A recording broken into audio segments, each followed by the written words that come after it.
It became personal with me. Today, we're going way back to 1999 to one of the first video games I ever played, Rampage 2.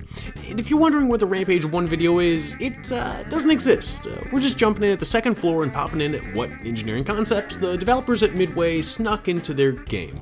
Now, obviously, video games don't ever truly reflect engineering, architecture, and physics, and that's fine. We're just gonna see what there is to learn because the game actually brings up a bunch of interesting topics that don't normally come up. To give a little background on the gameplay, players begin by selecting a monster and proceed city to city, destroying every single building in their path. And there's some peculiarities like special moves and items, enemy human forces that try to take you down with tanks and guns, but that's about it. So let's start the conversation about how the buildings are destroyed and how the game's developers design their structures. So to start off, almost all of the buildings are oriented with a rectangular grid and only vertical faces. They do come in different shapes and sizes, but basically no matter what, when your big beast punches the side of a building, it's treated the same, leaving a black square to signify the damage. Now, that black square is what we designers would call a bay, meaning the space created between two floors and bounded by 4 columns, generally, one at each corner, assuming a rectilinear layout. So when your King Kong climbs up the side of a building and punches out enough bays, dealing an amount of damage to a building, it collapses. And that's it. It's not a very tactical game, and I'm probably not much better at it now than when I first picked it up at 8 years old. But present-day me has a couple of degrees in structural engineering, so I get a new perspective on these sorts of things. Simply enough, you can punch out the exterior bays, maybe find an item, and go about the business of destroying civilization. Now, another effective method for deleting a building in Rampage 2 is stomping down on it from the top. When your beast gets to the top of a building, first just by getting there, the crown or parapet is destroyed. And I like this little detail as it describes how cosmetic these features are, which after a couple stomps kind of vaporizes the top floor, which is pretty similar to a failure mode called Pancaking, in which a story of a multi-level building fails and delivers its load to the lower floors, stacking directly on top of one another, hence the name Pancaking. Granted, in the real world, this failure is usually a progressive failure, meaning the failure of the lower floor precipitates failure upwards. Now, that's not quite the case for Rampage 2, but it's close enough. Another method, though seldom used, involves kicking the building while climbing up the side. Now, what makes this so interesting is that after a few knocks, each bay on that level is blacked out, but a few more, and the kick actually blows out the partitions and facade, leaving just the bare structural columns plain to view. And here we get our first sneak peek at the supposed structural systems the game's developers left us. The vertical columns and horizontal beams are clearly made of a steel, eye-shaped members, which is a nice bit of detail. However, no matter where you go, it turns out that all of the buildings have the same framing type. Another detail of the system is that we don't see any lateral X-braces or shear walls that would help resist the wind or earthquake forces, so I'm left to assume that all buildings and cities everywhere are steel moment frames. I do appreciate this still, since it mimics a real structural system, and even the deformation caused by the repeated kicks has some nice basis in physical phenomena, as the load applied is redistributed to levels above and below in a ripple effect. I was even able to recreate it in a simple model. However, a funny aspect of this method of destruction is that if you try to kick the first level of a building, the facade cracks and creases but won't ever fail, as though the first level were a solid rock or heavily reinforced concrete wall, which is quite often the opposite the case of many high-rise buildings, which try to create large, cavernous, empty spaces on their lower levels for architectural effect, which is actually a prime catalyst for the pancaking failure described before. But for the Rampagers, it just means that you can't instigate progressive collapse by kicking out the lowest level.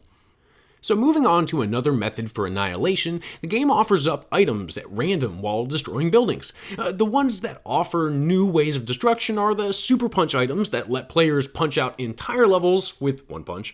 And funny enough, you can also get a one-off level blowout if you find a feather or pepper shaker, because I guess no one is immune to their sneeze reflex.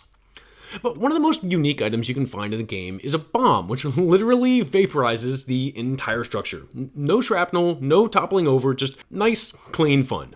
The last method for removing a building is a little different, because this building type doesn't have multiple bays to punch out, but is a squat, long-spanning building with a single large bay. And honestly, this was one of my favorites as a kid, because it bounced you up like a trampoline, and looking at it now, I think of it as a great example of elastic deformation, as after deflecting under the Rampager's weight and sending them back up to the sky, the structure returns to a flat roof until the final blow is struck. Now, this structure type is obviously different than the others we've seen, but the rendered structural system is also unique. The roof member is an open web roof joist, which is actually quite representative of long-spanning single-story structures. Think of Walmarts and big box stores in general. However, the performance of this roof member is pretty exceptional, since open web joists tend to be less elastic than their rolled steel counterparts and are more susceptible to local failures and would be much less likely to display this type of response. Now, the last comment on Rampage's big box stores is that if you attack it by punching it from the side, the structural response is the same as if you had jumped on it, which at first blush seems like a mistake, but is actually a surprising depiction of elastic buckling, or the tendency for a shape to lose stability under compression loads. We talked a little bit more about this in the Dragon Ball video. With the final thoughts, I want to mention the architectural references shown in-game.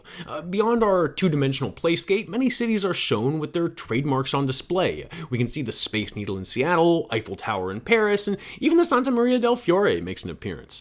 That much was really cool and has a nice, at least semi-accurate depiction of the iconic works of the world.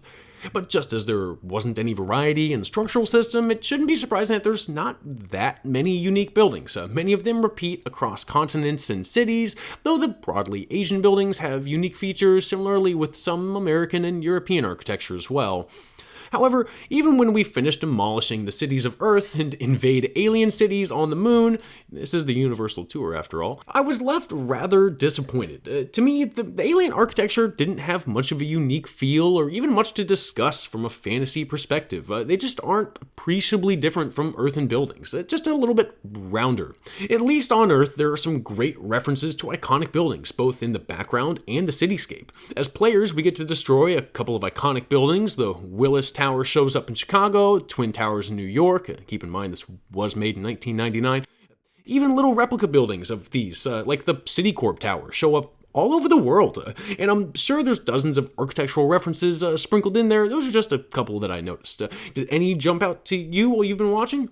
Anyways, that's going to conclude my thoughts on Rampage 2 Universal Tour and some casual discussion of the structural engineering principles at play. It turns out there was a surprising amount of stuff going on here, especially as it relates to real systems, since, well, the developers were probably trying to make something of that sort.